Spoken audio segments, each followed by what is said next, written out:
The following is a WB56 News special presentation.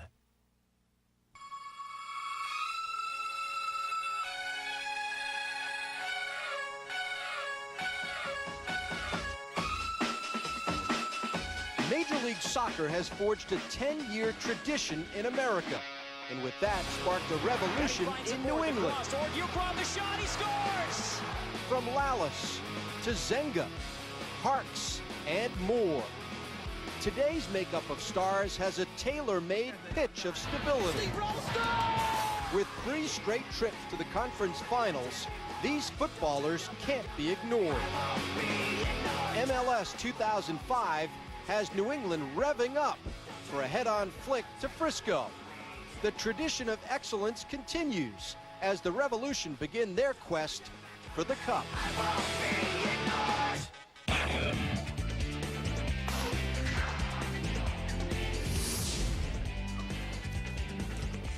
Hello and welcome to Quest for the Cup. I'm Mike Rattay. Over the next half hour, we're going to give you a look inside the 2005 Revolution. You'll meet the personalities who make up this team, a solid contender in Major League Soccer.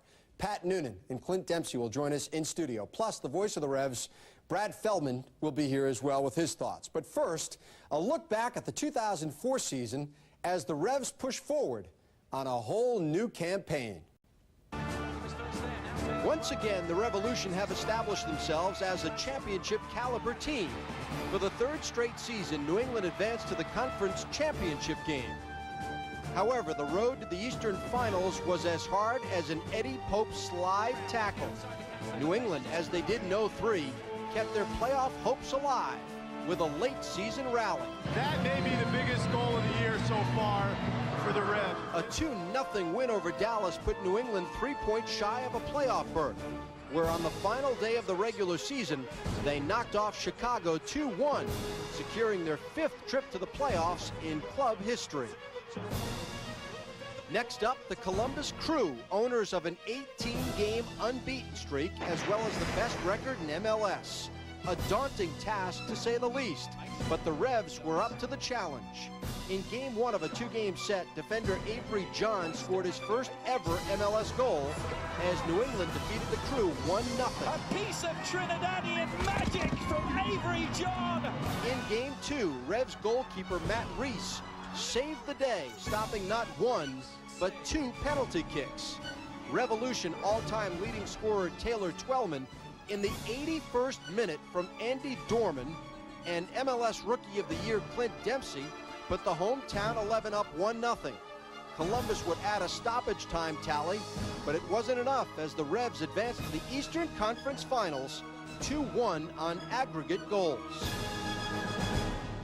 New England met up with old nemesis DC United. The 2 teams battled to a 3-3 stalemate after 120 grueling minutes of play. The game and conference final would be decided by penalty kicks. United's Brian Carroll put DC up 4-3. Then Nick Raimondo stopped New England's Clint Dempsey, sealing the Eastern Conference Championship for United. The shot, the save, it's over. DC wins on penalties. Nick Raimondo. So what are the prospects for 2005 as the Revs enter their 10th season of play? One thing's for sure, a strong nucleus of talent is back. Head coach Steve Nicol and company could very well be hoisting the MLS Cup by season's end. And the Revolution kicked off the season last Saturday night in San Jose. Tale of 2 halves here with the Revs down 2-0 in the first. National teamer Brian Ching, unmarked in the middle, heads the service from Brad Davis past New England goalkeeper Matt Reese. Made it 1-0 Quakes in the 13th minute. Quakes rumbled again 8 minutes later on a penalty kick. Ronald Cerritos bangs it home. San Jose up 2-0 at the break. All Revs in the second half. They dominated possession. 2004 MLS co-scoring leader Pat Noonan takes the pass from Clint Dempsey, cut the lead in half. Then in the 73rd minute, Taylor Twellman from the rookie James Riley lets it fly back of the net, ties the game at 2. Revs had some late scoring chances, but they settle for the draw on the road. So there is your final score. Twellman, 8 shots in all, 4 of them on goal. All in all, a good effort from the Revs. I don't think it wasn't really an adjustment. It was just a case of, you know, people had to roll the sleeves up and roll the socks up and do what they were supposed to be doing. We didn't do that the first 30 minutes. So it wasn't really an adjustment. It was more of a kick out the backside. And we are joined now by the voice of the Revolution, Brad Feldman. Brad, good to see you again. Welcome. Good to be back. I'll tell you what, you know, we talked about the start last week, but a really impressive comeback, and I think that's what you have to kind of continue on now, right? Absolutely. The Revs were a little disjointed in the first half. I think still feeling each other out. 4 of their guys have been away with the national team, so you really didn't see a cohesive unit. But they fought back. They got the 2-2 draw, and even though I think a lot of people felt like they could have gone on to win that game, it was still a great result to open the season. New player in the starting lineup, Cassio from Brazil. A little banged up right now, though, right? Yeah, but he does add some depth. Depth and width as well. Some balance with Steve Ralston on the right wing. Cassio, the Brazilian. He has great feet, quick feet. He gets up and down the line very well, and he's a good crosser of the ball. So you'll have a two-flanked attack with Cassio and Ralston out there. 2 draft picks, both saw action. Number 1, as we talked about, Michael Parkhurst, central defender, and former Wake Forest teammate James Riley, 2nd-round pick.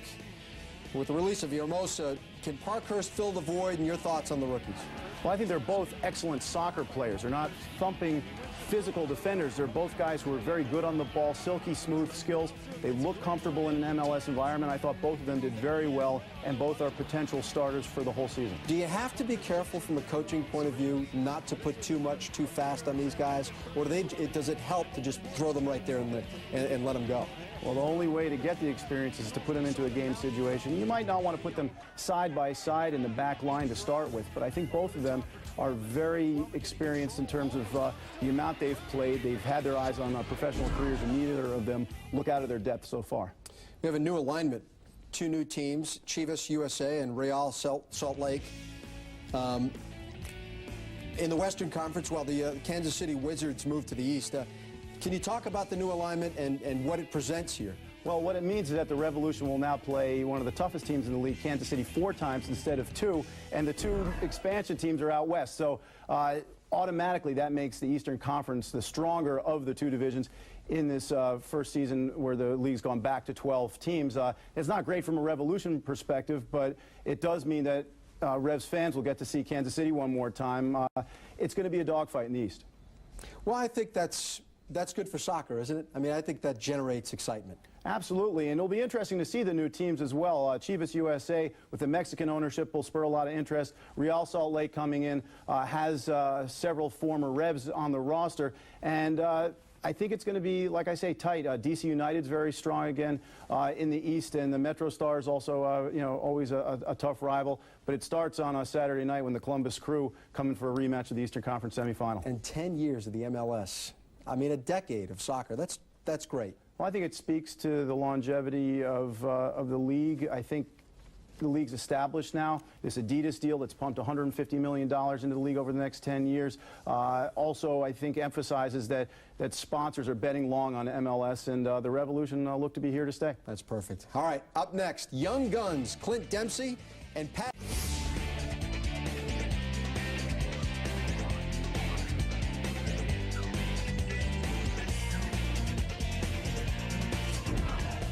All right, welcome back. Tomorrow night at Gillette Stadium, Revolution play their home opener against the Columbus Crew. You will see the game right here beginning at 7:30 on WB56. Columbus won the Eastern Conference regular season, also had the best record in MLS.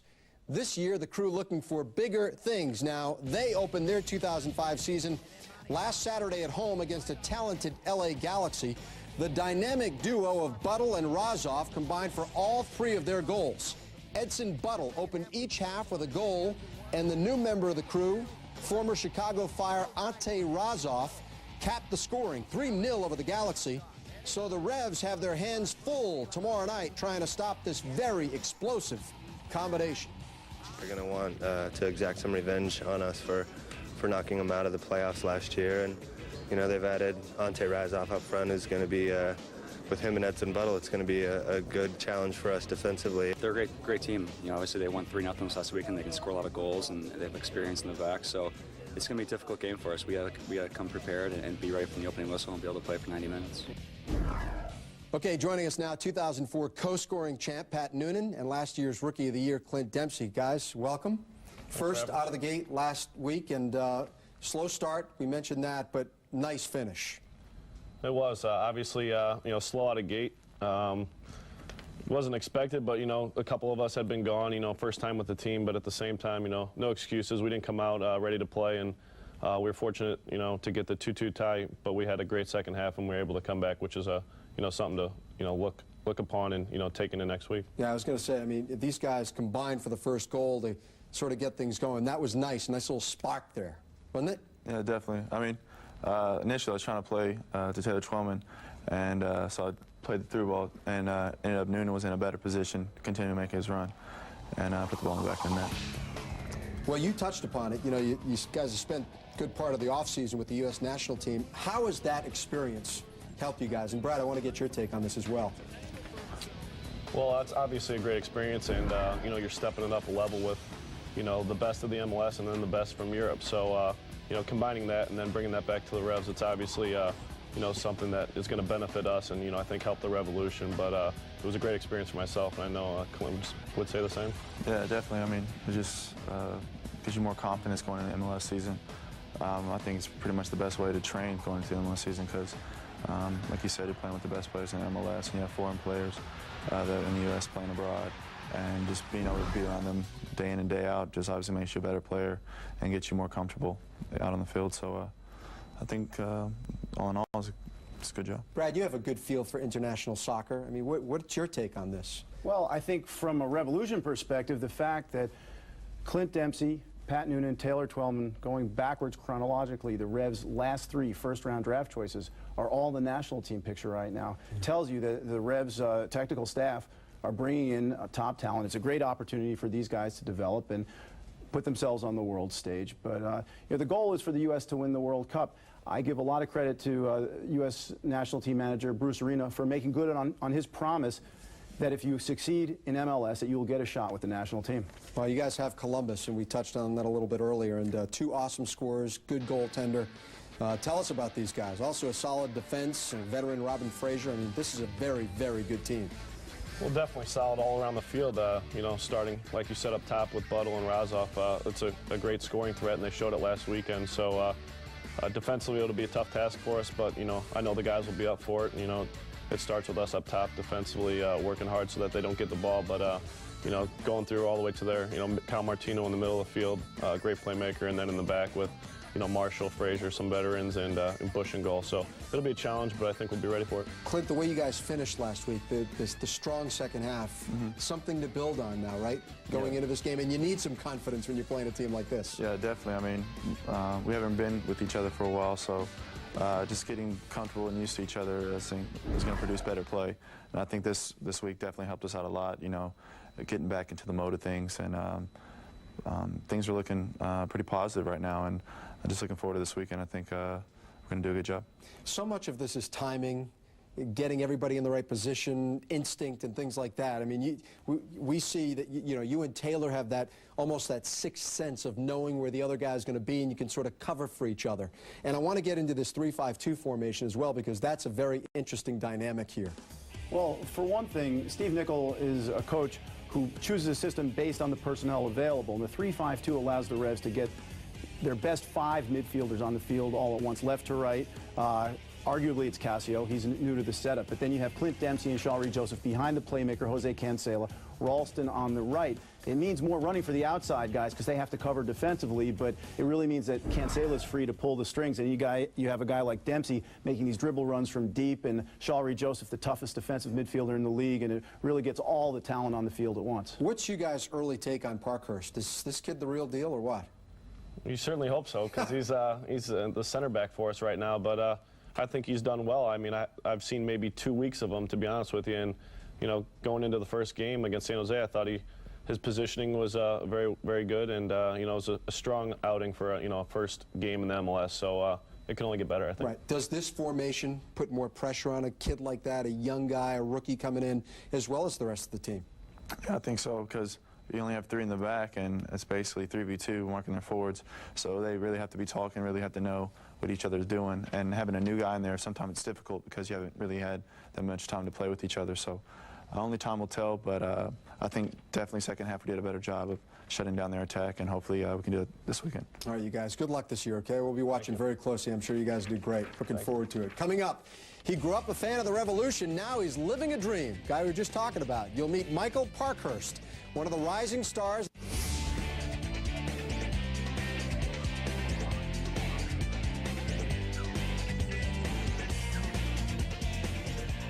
They punish you for mistakes. They get behind you so quick. The goals are light and fast. So it's definitely speed of play. It's something that have to get used to. All right, welcome back. He has been a Revs fan forever. And now, Cranston, Rhode Island's Nicol Parkhurst has brought his dream to reality. Drafted by the Revs in January and in uniform last Saturday. With the 9th pick of the first round of the 2005 MLS Super Draft, the New England Revolution pick from Wake Forest, defender and Generation Adidas player Nicol Parkhurst. To hear my name called by the Revolution, it couldn't have been any better. Extreme excitement for me and my family. I'm very pleased to be coming back to New England to play, where I grew up, watching the Revolution a long time ago. Nicol Parkhurst has come a long way from his Parkview middle school days in Cranston, Rhode Island. And as a young budding star back then with the Bayside United Soccer Club, Nicol had the dream of one day playing for the hometown 11. Watching way back 10 years ago, that's what I wanted to do. And so it's quite an accomplishment to be here now. In fact, Nicol's Revolution roots began back on April 27th, 1996, when he attended the team's very first home game. I remember I went with a bunch of my friends. We went there early. We hung out before the game, took pictures with the mascots. It was a very exciting game for us. It's in the net! It's in the net! New England Revolution win! From that exciting Revolution shootout victory, Nicol left home at the tender age of 14 to attend the IMG Soccer Academy in Bradenton, Florida. Then it was on to Wake Forest University, where he was a 3-year starter for the Demon Deacons, earning the ACC Defensive Player of the Year award in his junior year. Parkhurst left Wake a year early through the Generation Adidas program to fulfill his lifelong dream of professional soccer. Once you get that opportunity to fulfill that lifelong dream, it's tough to turn down. At 5'11" and 155 pounds, Parkhurst is not your prototypical central defender. However, with a superior touch and a great feel for the game, Nicol has held his own. And after starting in his very first pro game, he feels ready for the rough and tumble world of MLS. Getting used to the pace of the game, getting used to the physical aspects of the game. Everything's a step up from even the ACC, a good conference in college. Everything's a step up here in MLS. So it was quite an adjustment period, and I think I'm coming along finally. And as we said, Parkhurst started at central defender in the season opener, played the entire game, looked very solid out there, especially in the second half, as the Revs battled back for a 2-2 draw. Up next, final thoughts on tomorrow's home opener, plus a sneak peek at the Revs' new uniforms as quest for the Cup continues after the break. Aaron Sawatsky for New England. The pressure on Jeff Causey, the goalkeeper for DC United. It's in the net! It's in the net! New England Revolution win! Wow, a little take back in time there, huh? That was 9 years ago, April 27th, 1996, first home game at Foxborough Stadium. And here's a look at the Revolution all-time 11 as voted on by you, the fans. And just so happens we happen to have 2 of those guys right here. Brad, your take. I mean, say nice things about these guys, obviously. Well, it's right? always tilted a little towards the new guys because the fans right now have them fresh in their minds. But the truth is, the talent level has gone up consistently over the course of 10 years, and I think that's reflected in the best 11. I think it's a fair portrayal of how people have performed in the course of 9+ seasons. Right. Guys get bigger, stronger. We see this in a lot of other sports, football, hockey, baseball. Guys are just bigger, stronger now, and that's the way it is, right? And you got to kind of keep up, right? We'd like to think that, yeah. I mean, the bigger and more physical you can be now, it's to your advantage. So it's not to say you can't, play if you don't have that size and physicality, but it definitely benefits you. You've got to be ready to play at this level. You really, it's hard to explain that to guys coming out of college too, right? Because we heard Parkhurst talk about that. It's just a big step up, and you've got to be not only physically but mentally prepared for that, don't you? Yeah, definitely. I mean, just being like a year out of college, and definitely was, a big step for me. But the only way you can get used to it is be put into it, that environment. And I was lucky enough to get on the field early in the season, and I think it's to Parkhurst and Riley's advantage. The more games they get in, the more comfortable they're going to be, and I think the better players they're going to become. We got a little something special here, guys. Here's a look at the Revs' new home jerseys, and you'll see them tomorrow night. You can buy one of these at the Patriots Pro Shop at Gillette Stadium or by logging on to revolutionsoccer.net. I like them a lot. You guys, you excited about these? Sure. Can't complain. Right. Obviously, Adidas a great product, but no, they're more comfortable, and hopefully we'll be winning in them. And that's the way it's supposed to be, right? Here you go. Tomorrow night, Gillette Stadium. Columbus Crew come in 7:30, as we said, right here on WB56. It should be a great time. Guys, good luck this year. Have fun, and we'll be watching, as we said. All right, Brad? Thanks, Mike. You're all pumped up, aren't you? All right, ready to go. That's our show. Thanks to Brad Feldman for joining us. Enjoy the season. Go Revs. Thanks for watching. I'm Mike Rattay. Good night.